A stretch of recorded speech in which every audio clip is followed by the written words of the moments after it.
As working professionals, we're all susceptible to burnout.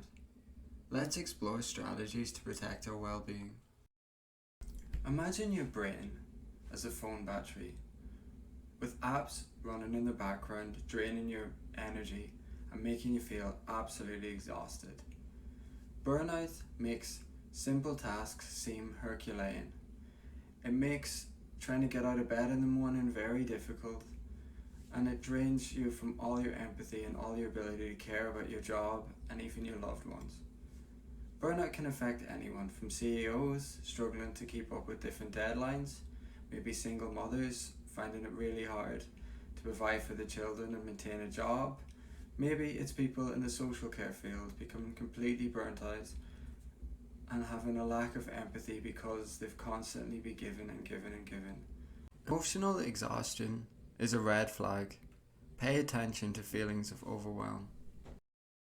Emotional fatigue, a key component of burnout, goes beyond physical exhaustion. It drains your empathy, it lowers your ability to cope, and it can really affect your home life, your work life, and your personal well-being. Putting the correct coping strategies in place, prioritizing self-care, and learning to manage stress better should lead to a less likelihood that you're going to be burnt out in the future and should improve your overall life. Depersonalization, when empathy wanes, is common. Let's address it.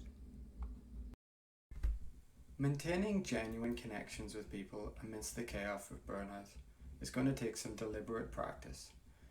You're going to have to practice becoming grateful for things. You're going to have to practice actively listening. You're going to have to set boundaries with people to make sure you're only doing what you want to do. You're going to have to be mindful of your verbal and non-verbal cues.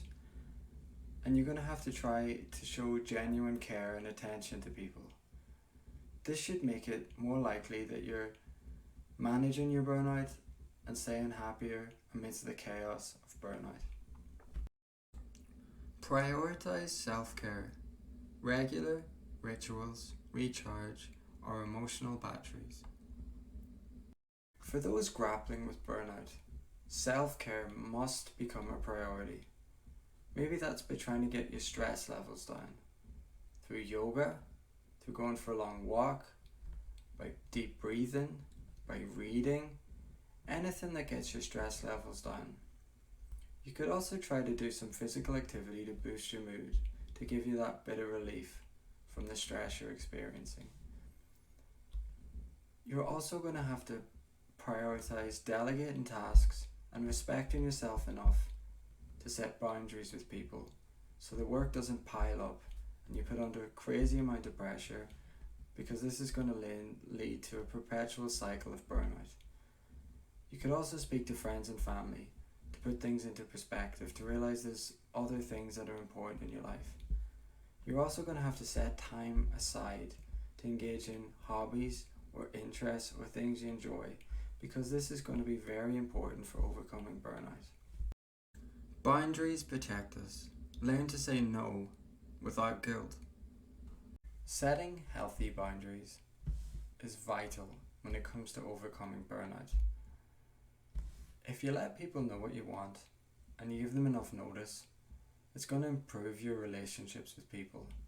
It's also going to improve your self-respect for yourself, and it's going to lead you to prioritize what matters most, your own well-being. Seeking support is crucial. Supervision, mentorship, and peer networks are lifelines. Professional networks and guidance can really foster independence and allow you to manage burnout and prevent burnout from happening again. To have someone on the other end of the phone, on Zoom, in person, to have a whole network of people around you can really allow you to navigate challenges. Maybe they've been through a similar situation and they can help you through it. Maybe they can change your perspective, that maybe it might feel like the world's ending because you've made a mistake, when really they've been through the same things and they've learned and they've grown from it. You're going to have a healthier relationship with your work and a healthier relationship with your overall life if you've got support behind you because it can be really liberating to have other people to rely on in times of stress. It's going to lower your stress level, and it even might enhance your career prospects, because networking is a vital step when it comes to getting to know people, to get jobs, to improve your career, to improve your knowledge base. All this is going to really help your overall life as well as your burnout. Let's thrive, not just survive. Our well-being matters in both work and life. Prioritizing your mental health is vital for overcoming burnout as well. There's no shame or embarrassment for seeking out help, for seeking out support. Maybe that looks like going to your GP, or a therapist, or a loved one, or a friend, and telling them how you're feeling or what you're going through. Or maybe that's going to a professional to get a tailor-made plan to try and overcome your mental health challenges. And overcoming mental health challenges is going to be a big positive, because it's going to teach you resilience. It's going to teach you coping skills, so if something like this happens again, you have a toolbox to overcome things. And it's really going to make it less likely that you have burnout if you're managing your mental health well. So setting mental health as a number one priority is going to make a big difference.